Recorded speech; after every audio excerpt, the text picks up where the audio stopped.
Hello friends, स्वागत है आपके अपने चैनल स्टैंड बीपीएससी में। चलिए सभी लोग जुड़िए लाइव सेशन के साथ और वीडियो को शेयर कीजिए अगर आप लोग को अच्छा लग रहा है तो। ठीक है, चलिए सभी लोग जुड़िए। सभी दोस्तों को good evening to all of you. शुभ संध्या सभी को। और उम्मीद करते हैं आप लोग अच्छे होंगे। अच्छे के साथ साथ आप अपने फिटनेस का भी ध्यान रखें। चलिए क्वेश्चन की तरफ हम लोग देखते हैं आज बिना सेशन लेट किए। देखिए पहला क्वेश्चन है कि बिंबिसार किस वंश का था?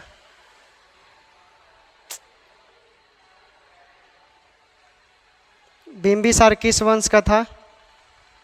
ऑप्शन आपके सामने है, हर्यक वंश, मौर्य वंश, गुप्त वंश, शुंग वंश। बिंबिसार किस वंश का राजा था? बिंबिसार किस वंश का राजा था? बहुत सिंपल है, आप लोग कमेंट कीजिए क्या राइट आंसर होगा।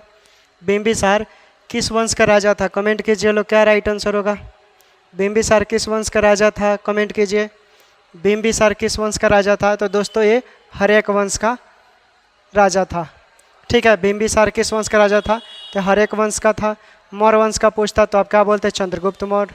ठीक है, चलिए अगला प्रश्न। भारत में प्रथम सत्याग्रह गांधी जी ने कहाँ शुरू किया? भारत में प्रथम सत्याग्रह गांधी जी ने कहाँ शुरू किया था? भारत में प्रथम सत्याग्रह गांधी जी ने कहाँ शुरू किया था? भारत में प्रथम सत्याग्रह गांधी जी ने कहाँ शुरू किया था?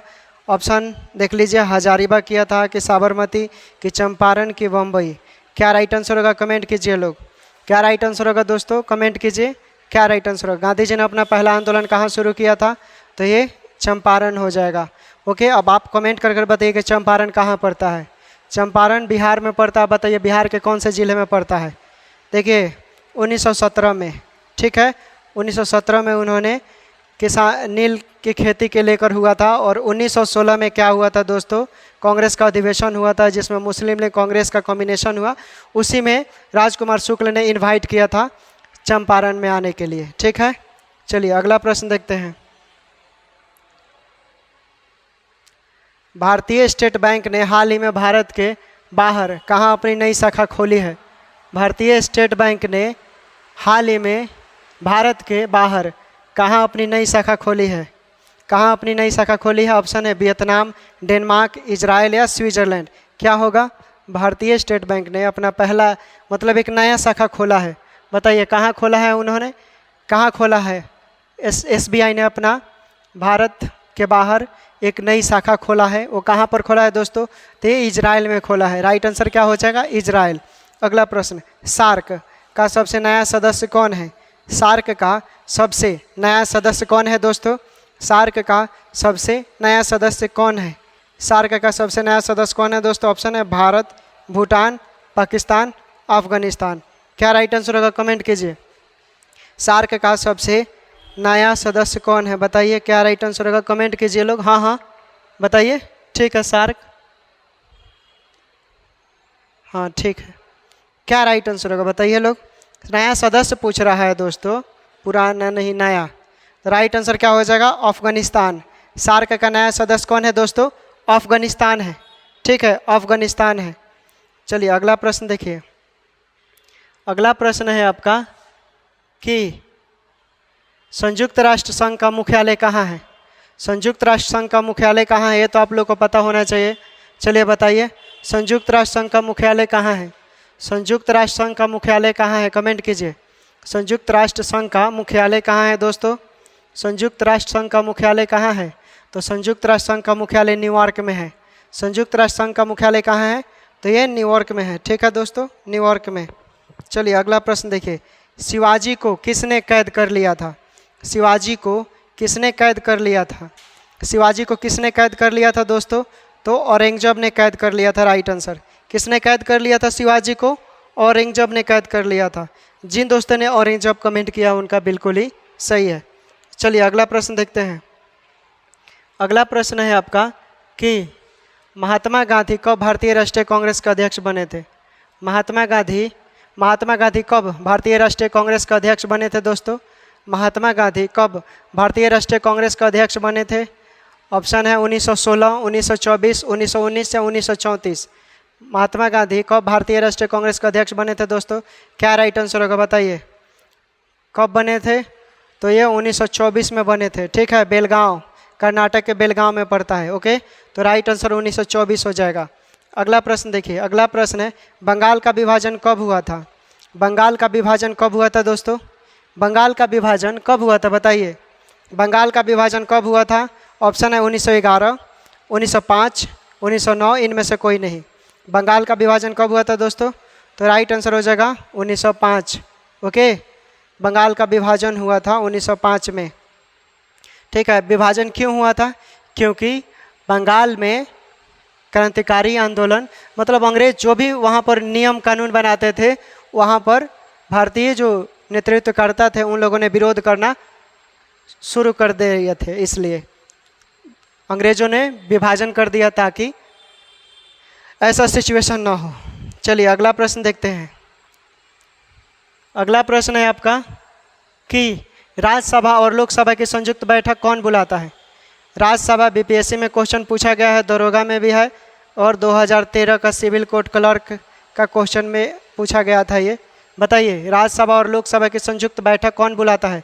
ऑप्शन है राष्ट्रपति, प्रधानमंत्री, लोकसभा का अध्यक्ष, राज्यसभा का अध्यक्ष। राज्यसभा और लोकसभा की संयुक्त बैठक कौन बुलाता है? राज्यसभा और लोकसभा की संयुक्त बैठक कौन बुलाता है? बताइए क्या राइट आंसर होगा? राष्ट्रपति होगा कि प्रधानमंत्री होगा कि लोकसभा का अध्यक्ष होगा कि राज्यसभा का अध्यक्ष होगा? क्या राइट आंसर होगा दोस्तों? इसका हो जाएगा लोकसभा का अध्यक्ष। क्या हो जाएगा? लोकसभा का अध्यक्ष। जिन दोस्तों ने लोकसभा का अध्यक्ष कमेंट किया है गलत है। एक मिनट, क्वेश्चन को फिर से पढ़ने दो। राज्यसभा और लोकसभा की संयुक्त बैठक कौन? अच्छा, ठीक है, घबराने की कोई ज़रूरत नहीं है, बताते हैं। देखो आर्टिकल सही है। आर्टिकल 108 के अनुसार संयुक्त बैठक बुलाने का अधिकार किसको है? ये राष्ट्रपति को है। ठीक है, ये राष्ट्रपति को है, इसलिए राइट आंसर क्या हो जाएगा? राष्ट्रपति। जिन दोस्तों ने राष्ट्रपति कमेंट किया उनका बिल्कुल सही है। अगला प्रश्न देखिए, अगला प्रश्न है एक व्यक्ति ग्राम पंचायत की सदस्यता के लिए चुनाव लड़ना चाहता है, उसकी उम्र कितनी होनी चाहिए? अगर कोई व्यक्ति पंचायत लेवल पर चुनाव लड़ना चाहता है, उसकी उम्र कितनी होनी चाहिए बताइए? 18 वर्ष या इससे ऊपर होना चाहिए, या 19 वर्ष या इससे ऊपर होना चाहिए, या 21 वर्ष या इससे ऊपर होना चाहिए, या कम से कम 25 वर्ष? क्या होना चाहिए? एक व्यक्ति ग्राम पंचायत के सदस्यता के लिए चुनाव लड़ना चाहता है तो उसकी उम्र कितनी होनी चाहिए? कितनी होनी चाहिए दोस्तों? अब कमेंट कीजिए। आपको भी पता है, गांव से बहुत लोग बिलोंग करते होंगे। पंचायत लेवल का चुनाव लड़ने के लिए आपने मुखिया का देखा होगा, सरपंच का देखा होगा, बीडीसी जिसको समिति बोलते हैं, वार्ड सदस्य, उन लोग की उम्र कितनी होनी चाहिए? आप लोग आसानी से बता सकते हैं। कमेंट कीजिए क्या राइट आंसर होगा। क्वेश्चन आपके सामने है दोस्तों, ये पता होगा आप लोगों को। तो दोस्तों 21 वर्ष हो सकता है, या 21 वर्ष से ऊपर जिनका होगा वो पंचायत लेवल का चुनाव लड़ सकते हैं। ठीक है, चलिए आगे देखते हैं। पंचायत के बारे में कौन से आर्टिकल के बारे में कहा गया है दोस्तों? पंचायत के बारे में कौन से आर्टिकल के बारे में कहा गया है बताइए? लोग ये अलग से क्वेश्चन पूछ रहे हैं। तो आर्टिकल 40। ओके, इस पर डॉक्टर अंबेडकर और महात्मा गांधी के विचारों का क्या हुआ था? वाद विवाद हुआ था। अंबेडकर जी ने कहा कि देखिए, जब पंचायती व्यवस्था लागू की जा रही थी तो उसमें अंबेडकर जी ने रोक लगाया था कि अगर देखिए पंचायत लेवल पर कोई भी फंड पास होगा, अगर सरकार 100 रुपया का फंड देती है तो पंचायत में क्या होगा? 60-70 रुपया पंचायत के लोग ही खा जाएंगे, और बाकी जो 30% बचेगा वो क्या होगा? जनता तक पहुंचेगा। इसलिए वो इससे संतुष्ट नहीं थे। लेकिन गांधी जी ने कहा कि देखिए अंबेडकर साहब, ठीक है 100 रुपया फंड में दिया जाएगा, 100 रुपया नहीं पहुंचेगा, कम से कम 70 रुपया तो पहुंचेगा ना, लेकिन 30 रुपया तो पंचायत के डेवलपमेंट के लिए जाएगा, तो उसी 30 रुपया के साथ पंचायत का भला होगा। तब ये लागू हुआ था दोस्तों। ठीक है, चलिए अगला प्रश्न देखिए। नेताजी सुभाष चंद्र बोस राष्ट्रीय खेल संस्थान कहाँ स्थित है? नेताजी सुभाष चंद्र बोस राष्ट्रीय खेल संस्थान कहाँ स्थित है? कमेंट कीजिए। नेताजी सुभाष चंद्र बोस राष्ट्रीय खेल संस्थान कहाँ स्थित है? कमेंट कीजिए लोग, कहाँ है? कमेंट कीजिए। हाँ बिल्कुल सही, कोई सही जवाब दे रहा है। चलिए बताइए।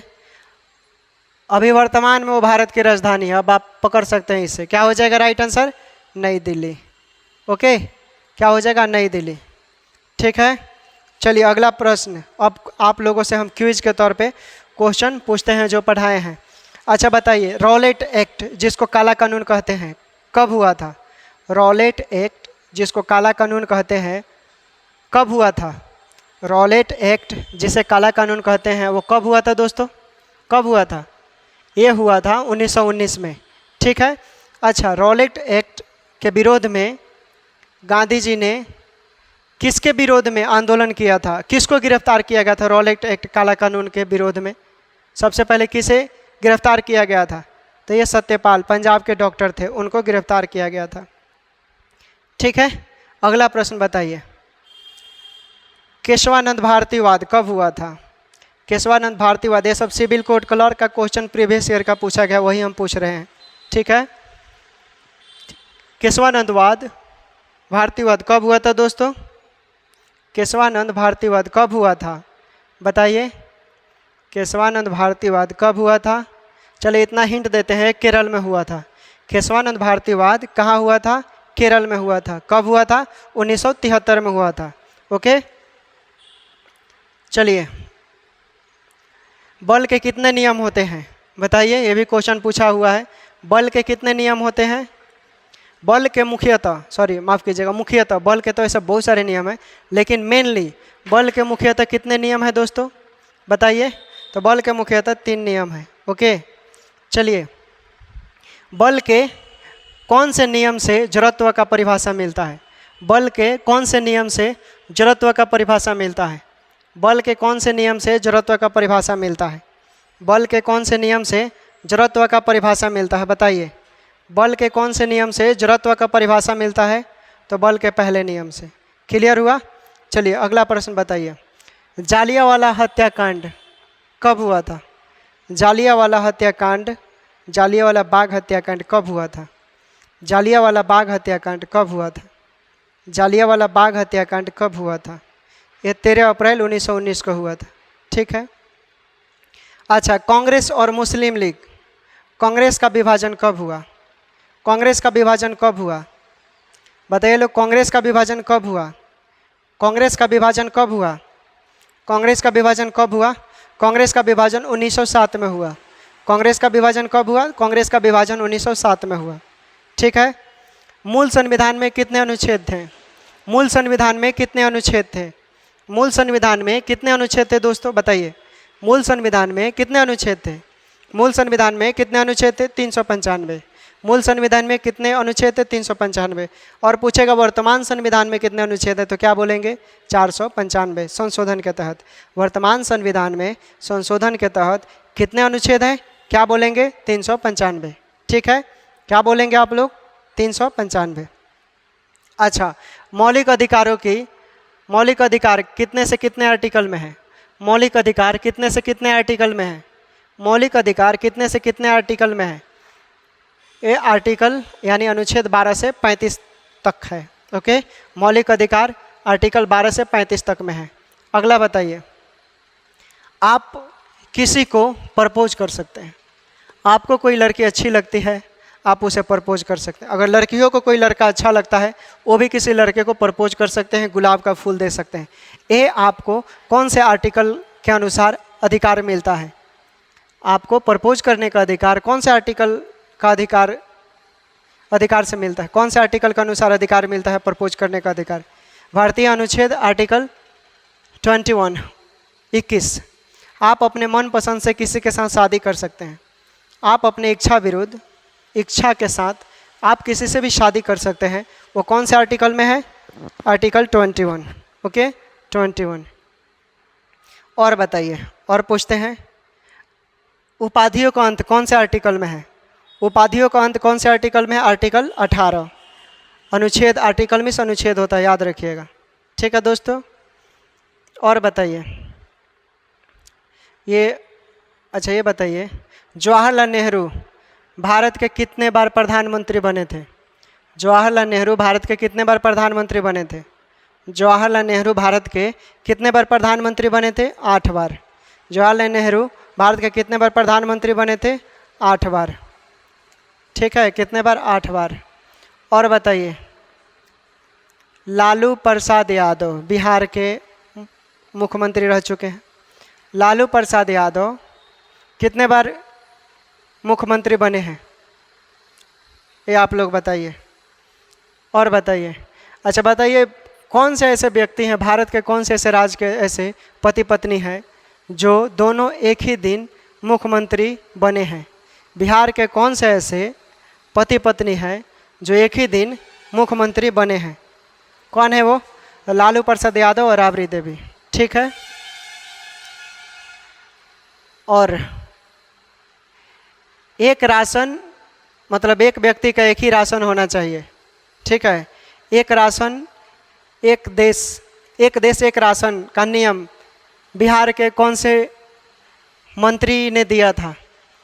किसके तहत ये बना है रूल रेगुलेशन? बताइए लोग। ये अभी वो इस दुनिया में नहीं है। पद्म विभूषण से उनको सम्मानित किया गया, स्वर्गीय रामविलास पासवान। ठीक है। और बताइए, स्वर्गीय रामविलास पासवान कौन से पहले पार्टी से जुड़े हुए थे? कौन से पार्टी से जुड़े हुए थे? तो वो जुड़े हुए थे संयुक्त सोशलिस्ट पार्टी। लालू प्रसाद यादव भी संयुक्त सोशलिस्ट पार्टी, नीतीश कुमार भी ये पहले एक ही संयुक्त सोशलिस्ट पार्टी से ही जुड़े हुए थे, क्लासमेट थे, बैचमेट थे। ठीक है दोस्तों, तो अब चलिए आज का क्लास हम लोग यहीं समाप्त करते हैं। और फिर थोड़ा मुझे काम है दोस्तों, चूँकि एक्चुअली एक थाने में इतना खतरनाक केस मिला था।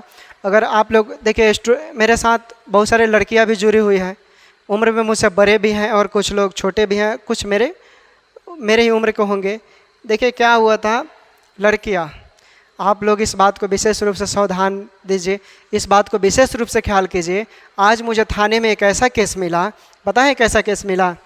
एक लड़की थी, एक लड़की है अभी वो, ठीक है, छपरा जिला का ही घटना है। मतलब लोभ लालच देकर उसके साथ यौन शोषण किया 4 लड़कों ने। ठीक है।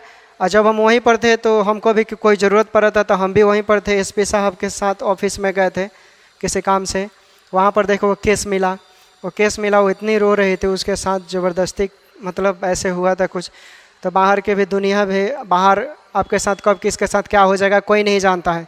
इसलिए थोड़ा सा मन में द्वेष भी, छल कपट ये भी रखा करो। ठीक है ना। आज किसी पर भी भरोसा मत करो, खासकर अपना भी हो तो क्यों नहीं, कब आपके साथ गद्दारी हो जाएगा कोई नहीं जानता है। इसलिए पढ़ाई के अलावा भी एक ऐसी दुनिया है जो किताबों से नहीं मिलती है, वो घर के परवरिश से मिलती है, बाहरी दुनिया से मिलती है। इसलिए इन सब चीज़ों को भी जानना जरूरी है। किताबों में अगर सभी ज्ञान मौजूद रहते तो सबको पढ़ने का ज़रूरत नहीं पड़ता, नौकरी मिल सकता है अच्छा, लेकिन कुछ ज्ञान ऐसी होती है जो किताबों में मौजूद नहीं होता है। इसलिए बाहर के वातावरण को भी देखिए, दुनिया बहुत फास्ट है दोस्तों। अब थोड़ा सा भी यूँ किए तो आप यूँ हो जाएंगे। ठीक है।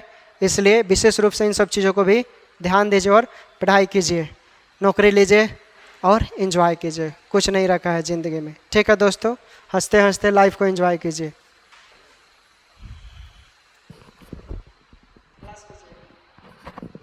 चलिए तो हम लोग क्लास बंद करते हैं। सर का भी तबीयत खराब है थोड़ा, हम लोगों को भी बहुत सारा वर्क प्रेशर है।